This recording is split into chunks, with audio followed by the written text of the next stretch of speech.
Il avait 86 ans et ses œuvres étaient connues de tous.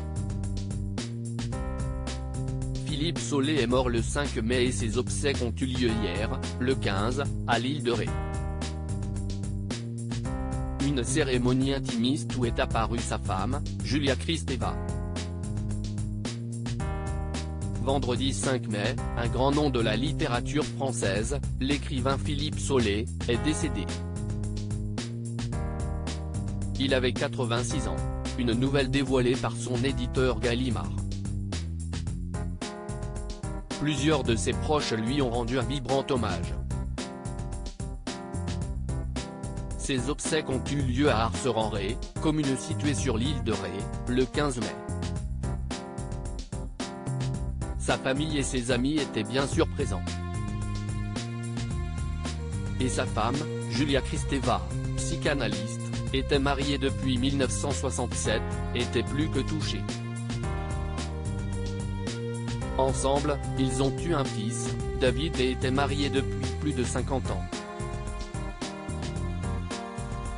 Si est-il le visage miné, les yeux cachés derrière des lunettes teintées, qu'elle est apparue. Après les obsèques intimistes ont eu lieu l'enterrement au cimetière d'Arcer-en-Ré.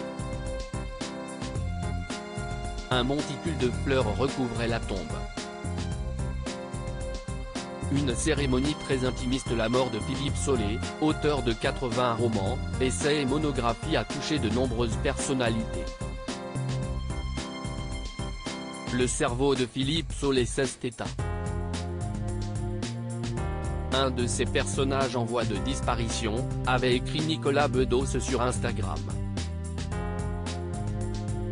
Le journaliste et animateur Michel Field avait pour sa part réagi. Il était le plus vénitien des écrivains français, tout en Dédale, Masque et Labyrinthe. Jamais scolaire, plutôt solaire. Il a marqué de son empreinte et de son ironie plusieurs décennies de vie intellectuelle et littéraire. En plus, il était drôle et amical. Aussi, Rima Abdul Malak, ministre de la Culture, a pour sa part posté un long texte hommage via un communiqué. Mais aux obsèques aucune personnalité n'était présente. Est-ce dû à l'éloignement de l'île de Ré, à un choix de la famille, aux indisponibilités? Les éditions Gallimard ont la grande tristesse de faire part du décès de Philippe Solé, né Philippe Joyaux, survenu le 5 mai 2023.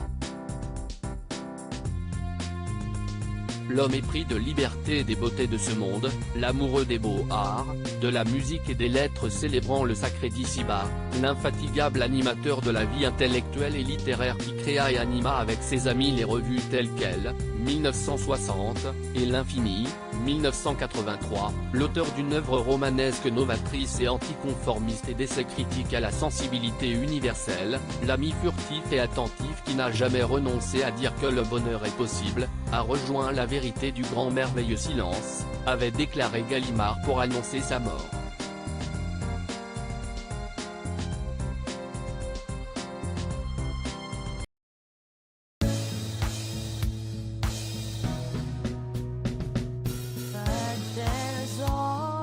Through the rough times